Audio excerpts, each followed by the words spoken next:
मध्य प्रदेश से सभी 29 सीटें जीतकर मध्य प्रदेश बीजेपी ने केंद्र में दबदबा कायम किया है। इसलिए मध्य प्रदेश से मोदी मंत्रिमंडल में 5 मंत्री बनाए गए हैं, जिसमें से 3 कैबिनेट मंत्री बनाए गए हैं और 2 राज्य मंत्री बनाए गए हैं। इन 3 कैबिनेट मंत्रियों में सबसे प्रमुख नाम शिवराज सिंह चौहान का है। शिवराज सिंह चौहान 17 साल तक मुख्यमंत्री रहे हैं मध्य प्रदेश के। इसके साथ साथ लगभग 20 वर्षों का संगठन के विभिन्न पदों पर काम करने का अच्छा खासा अनुभव है। इसके साथ साथ शिवराज सिंह चौहान 6वीं बार के सांसद बने हैं।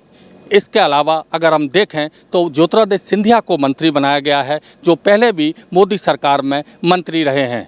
इसके अलावा वीरेंद्र कुमार खटीक, जो कि टीकमगढ़ से सांसद हैं, उनको एक बार फिर मंत्री बनाया गया है। 2019 की मोदी सरकार में वो पहले मंत्री रहे हैं। जबकि 2 राज्य मंत्रियों में देखें तो दुर्गा दास उइके, जो बैतूल से सांसद बने हैं, उनको मौका मिला है। दुर्गा दास उइके आदिवासी समाज से आते हैं। इसके अलावा सावित्री ठाकुर, जो कि धार से सांसद बनी हैं, महिला हैं और आदिवासी हैं। कहीं ना कहीं आदिवासी जाति फैक्टर के कारण सावित्री ठाकुर को राज्य मंत्री बनाया गया है और मोदी मंत्रिमंडल में शामिल किया गया है। मगर शिवराज सिंह चौहान का मध्य प्रदेश की राजनीति में एक अहम स्थान रहा है। अब शिवराज सिंह चौहान दिल्ली की राजनीति करेंगे। देखना यह है कि अब मध्य प्रदेश की राजनीति कैसे प्रभावित होती है। कैमरामैन मनीष के साथ भारत एक्सप्रेस के लिए भोपाल से अजय भटनागर।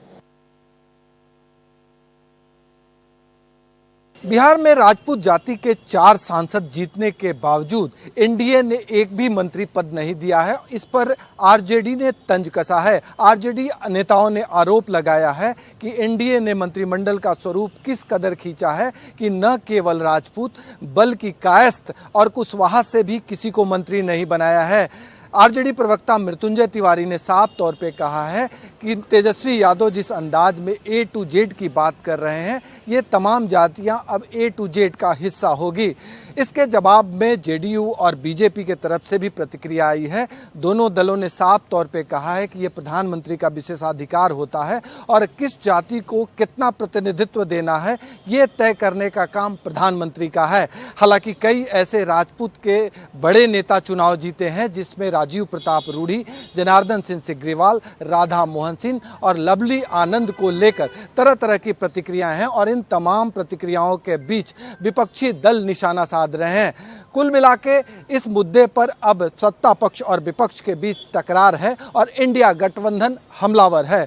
सहयोगी कैमरामैन राकेश के साथ भारत एक्सप्रेस के लिए पटना से आशुतोष कुमार। प्रधानमंत्री नरेंद्र मोदी ने तीसरी बार केंद्र में सरकार बनाई और झारखंड से बीजेपी के 2 नेताओं को मंत्री बनने का मौका मिला। अन्नपूर्णा देवी, जो पूर्व में राज्य मंत्री थी, वो इस बार कैबिनेट मंत्री बनी और रांची के सांसद संजय सेठ को एक बार राज्य मंत्री बनने का भी मौका मिला। यहाँ झारखंड में बीजेपी के तमाम कार्यकर्ताओं ने इस बात को लेकर खुशियां जताई, मिठाइयां बांटी और पटाखे छोड़े।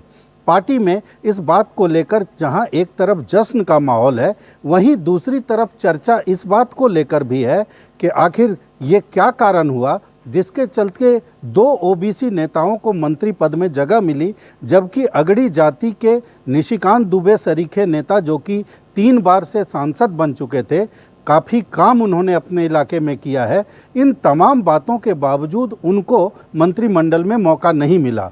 पार्टी के अंदर खाने ये भी चर्चा बहुत तेज है कि क्या अगड़ी जातियों के लिए बीजेपी के केंद्रीय नेतृत्व के सामने कोई स्थान नहीं है, उनकी नज़र में अगड़ी जातियों की कोई वैल्यू नहीं है। इस तरह की तमाम चीज़ें जो है वो झारखंड में, खास करके झारखंड में जो अगड़ी जातियों के वोटर हैं, उनके मन में ये विचार आ रहा है। जगह जगह लोग इस बात को लेकर के चर्चा कर रहे हैं। दरअसल दोनों मंत्री ओबीसी कोटे से बनाए गए हैं और यही बात जो है कहीं ना कहीं अगड़ी जातियों को खल रही है कि आखिर जब उन्होंने भी खुलकर मतदान बीजेपी के पक्ष में किया तो फिर क्यों उनकी अनदेखी की गई। भारत एक्सप्रेस के लिए कैमरामैन धर्मेंद्र के साथ मधुकर आनंद, रांची।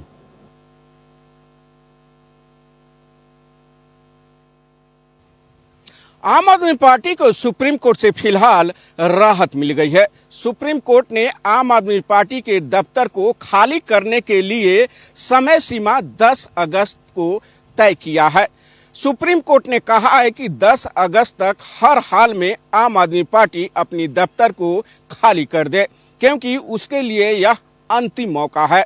सुप्रीम कोर्ट ने यह भी कहा है कि आम आदमी पार्टी के दफ्तर होने के चलते दिल्ली हाई कोर्ट का विस्तार नहीं हो पा रहा है।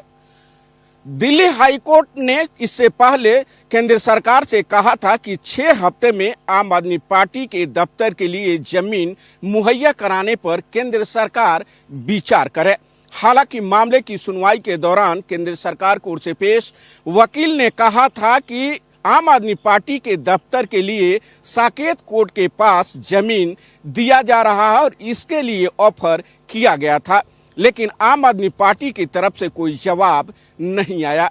वहीं आम आदमी पार्टी ने कहा है कि वह भी राष्ट्रीय पार्टी है, उसे भी यहां पर जमीन दफ्तर के लिए पाने का अधिकार है। दिल्ली हाई कोर्ट ने भी कहा था कि चूंकि यह न्यायिक जमीन है इसलिए आपको खाली करना पड़ेगा, इस पर आप कब्जा नहीं जमा सकते हैं, लेकिन हाँ बाकी जिस तरीके की नेशनल पार्टियां हैं जिन्हें जमीन मिला हुआ है उसी तर्ज पर आपको भी जमीन लेने का या पाने का अधिकार है। और यही कहते हुए दिल्ली हाई कोर्ट ने 6 हफ्ते का वक्त दिया था। हालांकि इससे पहले सुप्रीम कोर्ट ने 15 जून तक आम आदमी पार्टी के दफ्तर को खाली करने का आदेश दिया था और कहा था कि आम आदमी पार्टी अपना दफ्तर 15 जून को खाली कर दे। लेकिन पिछले हफ्ते दिल्ली हाई कोर्ट के द्वारा केंद्र सरकार को दिए गए 6 हफ्ते के समय के बाद आम आदमी पार्टी की तरफ से सुप्रीम कोर्ट में याचिका दायर की गई थी और कहा गया था कि सुप्रीम कोर्ट ने जो आदेश दिया हुआ है उस आदेश में संशोधन करे, क्योंकि दिल्ली हाई कोर्ट ने केंद्र सरकार को 6 हफ्ते का समय दिया है, जिसके बाद सुप्रीम कोर्ट ने अपने आदेश में संशोधन किया है। अब देखना होगा सुप्रीम कोर्ट के आदेश के मुताबिक 10 अगस्त तक आम आदमी पार्टी अपना दफ्तर खाली कर पाती है या नहीं। भारत एक्सप्रेस के लिए कैमरा पर्सन आलोक सक्सेना के साथ गोपाल कृष्ण।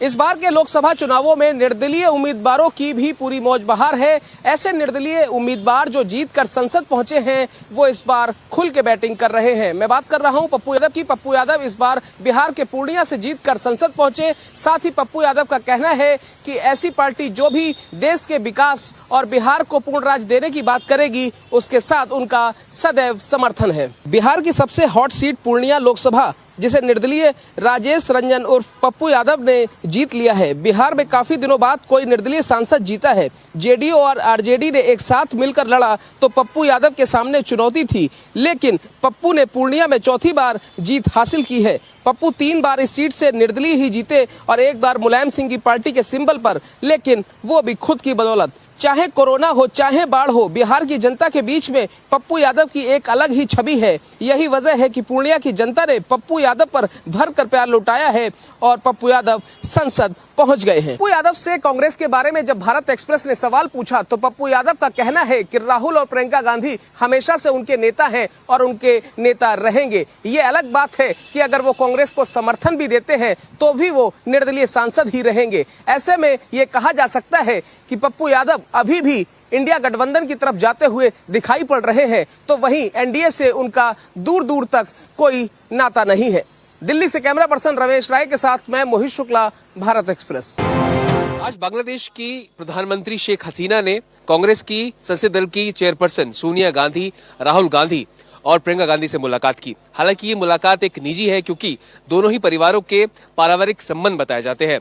शेख हसीना प्रधानमंत्री नरेंद्र मोदी के तीसरे कार्यकाल के लिए विशिष्ट अतिथि के तौर पर हिंदुस्तान आई हुई थी और आज एक मुलाकात गांधी परिवार के जो तीनों सदस्य हैं उनकी और शेख हसीना की हुई। बताया जाता है कि शेख हसीना हिंदुस्तान में काफी रही हैं और गांधी परिवार से काफी मेलजोल उनका रहा है, तो उसी के चलते एक निजी मुलाकात इसे आप कह सकते हैं। कैमरा से शरद बारिक के साथ प्रशांत त्यागी, भारत एक्सप्रेस, दिल्ली।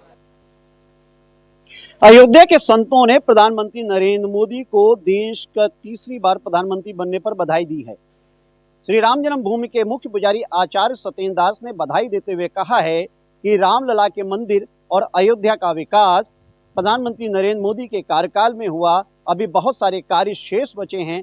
यही कारण है कि इस बार फिर तीसरी बार प्रधानमंत्री के रूप में नरेंद्र मोदी ने शपथ ली है। आचार्य सत्येंद्र दास का कहना है कि रामलला के मंदिर और चुनाव को उससे जोड़ना ये ठीक नहीं है, क्योंकि रामलला का मंदिर आस्था और भक्ति का प्रतीक है। भगवान श्री राम के रूप में यहाँ पर रामलला विराजमान हैं, अपने जन्म स्थान पर विराजमान हैं और प्रधानमंत्री नरेंद्र मोदी राम के भक्त हैं। रामलला के मंदिर के निर्माण के साथ साथ अयोध्या का भी विकास हो रहा है और इस बार प्रधानमंत्री के तीसरे कार्यकाल में भी अयोध्या समेत पूरे देश का विकास होगा। आचार्य सत्येंद्र दास ने यह भी कहा है, जो घटक दल जो एनडीए की सरकार बनी है, ये सरकार पूरे 5 वर्षों तक कार्य करेगी और ये जो घटक दल के लोग हैं पूरे सहयोग के साथ रहेंगे। अगर विपक्ष किसी तरीके के विघ्न करने की कोशिश करेगा तो वो कामयाब नहीं होगा। कैमरा सहयोगी नाजिर के साथ मनमीत Gupta, Bharat express, Ayodhya.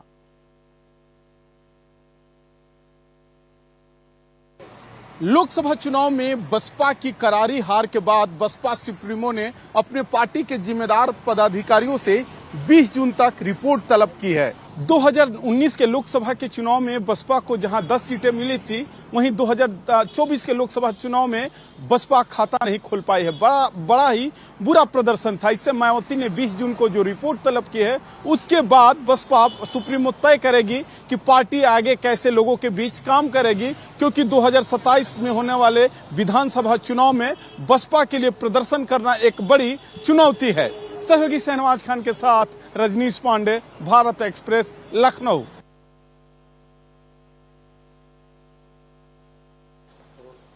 National testing agency यानी नीट 2024 के परिणामों के बाद विवाद थमने का नाम नहीं ले रहा है। राज्य में जगह जगह पर विरोध प्रदर्शन हो रहा है। तो एक तरफ छात्र संगठन विरोध प्रदर्शन कर रहे हैं कि तो दूसरी तरफ जो कैंडिडेट्स हैं वो भी विरोध प्रदर्शन कर रहे हैं और अब शिक्षाविद भी इस विरोध प्रदर्शन में शामिल हो गए हैं। अब राज्य के छात्र संगठन भी इस मामले का विरोध कर रहे हैं और लगातार नीट पर धांधलियों का आरोप लगा रहे हैं। आज अहमदाबाद में NSUI ने सड़कों पर उतरकर विरोध प्रदर्शन किया, तो सूरत में भारतीय जनता पार्टी समर्थित छात्र इकाई ABP ने भी जमकर विरोध प्रदर्शन किया और आने वाले समय में पूरे राज्य में विरोध प्रदर्शन करने की चेतावनी दी है। छात्र संगठनों ने कहा है कि नीट के परीक्षा परिणामों में जमकर धांधली हुई है और इस मामले की जांच CBI से की जानी चाहिए, अन्यथा इस मामले में विरोध प्रदर्शन और उग्र होगा। अहमदाबाद में कैमरा पर्सन संजय कोष्टी के साथ अरविंद शर्मा, भारत एक्सप्रेस।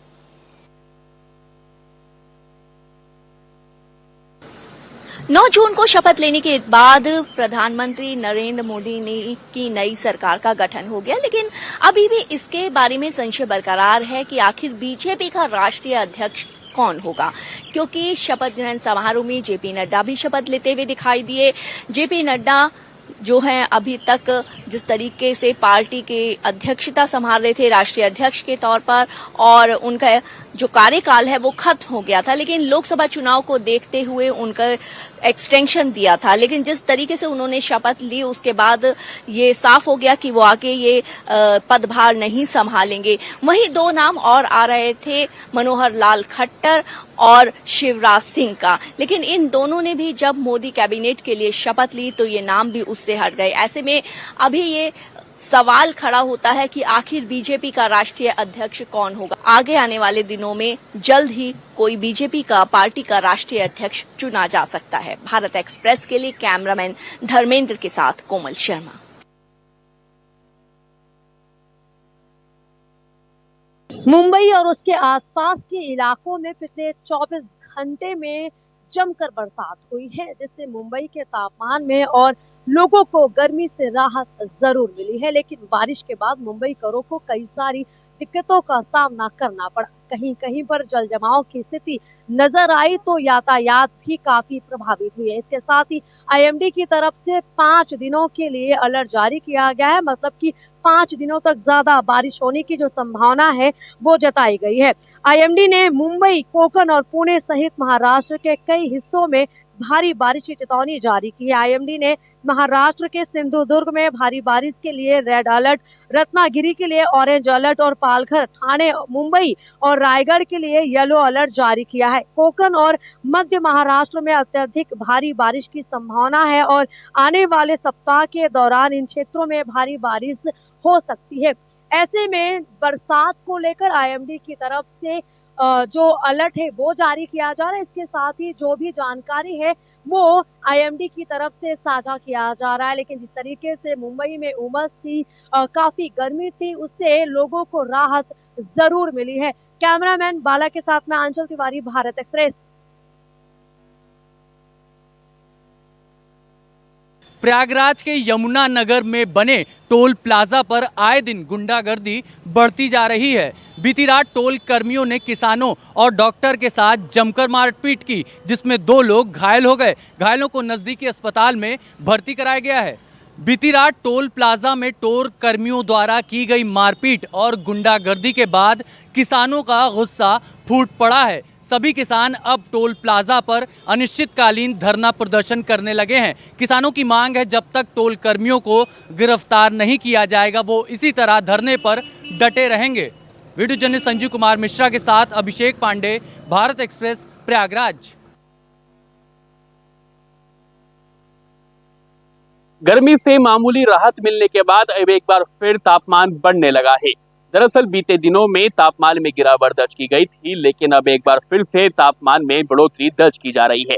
आज की बात करें तो आज तापमान 43 डिग्री सेल्सियस दर्ज किया गया है। मौसम विभाग की माने तो आने वाले दिनों में ये तापमान और ज्यादा बढ़ सकता है। तापमान 45 डिग्री सेल्सियस से ज्यादा दर्ज किया जा सकता है, जिसको लेकर स्वास्थ्य विभाग ने एक बार फिर से लोगों से अपील की है। स्वास्थ्य विभाग ने कहा कि हीट वेव से बचने के लिए लोग 12 बजे से दोपहर 3 बजे तक बेहद जरूरी होने पर ही घरों से बाहर निकलें। खास तौर पर बच्चे और बुजुर्ग घर से बाहर निकलें तो तमाम तरह के उपाय अपनाएं। स्वास्थ्य विभाग ने कहा कि अपनी बॉडी को डिहाइड्रेट बिल्कुल ना होने दें और बॉडी को हाइड्रेट करने के लिए लगातार ठंडे पानी का इस्तेमाल करें, जिससे बॉडी हाइड्रेट रह सके। आपको बता दें कि पूरे उत्तर भारत में तापमान में जबरदस्त इजाफा देखने को मिला है और अब ऐसे में तापमान में अगर और ज्यादा बढ़ोतरी होती है तो कहीं ना कहीं परेशानियों का सामना करना पड़ सकता है। इसलिए लगातार जिला प्रशासन और स्वास्थ्य विभाग लोगों से सावधानी बरतने की अपील कर रहे हैं। गुरुग्राम से भारत एक्सप्रेस के लिए करण जय सिंह।